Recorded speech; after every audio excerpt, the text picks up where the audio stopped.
নতুন বেশি হয়েছে আপনি একটু ইয়াতে হ্যাঁ শুনুন।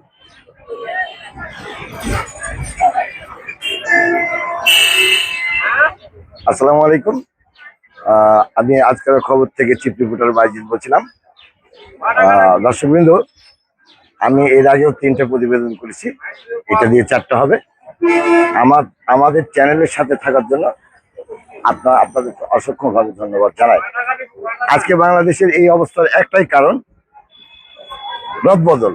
কিছু রদবদলের কারণের জন্য হয়তোবা কিছু কিছু লোক সুযোগের সদ্ব্যবহার করে নিচ্ছে। কেন, কি কারণে দর্শক কিন্তু আপনারা ভালো করে জানেন। কারণ আওয়ামী লীগ বিগত 15 বছর ছিল, এর ওঠার পরে দেশে একটা হাহাকার সৃষ্টি হয়। ব্যাংক থেকে শুরু করে ব্রিজ থেকে শুরু করে প্রত্যেকটা জিনিসের হামলা এবং ঘাটতি আছে।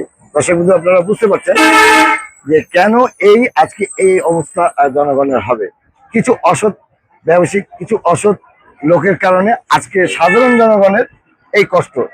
দর্শকবৃন্দু, আপনাদের কাছে আমি করার অনুরোধ জানাবো, আপনারা কখনো এই ব্যবসা এবং এই কাজসাজির সাথে জড়িত থাকবেন না। এটা আমাদের পক্ষ থেকে, আমার চ্যানেলের পক্ষ থেকে বিশেষভাবে অনুরোধ জানাই। ধন্যবাদ। আজকের খবর থেকে আমি বাইজিৎ চিফ রিপোর্টার বলছিলাম।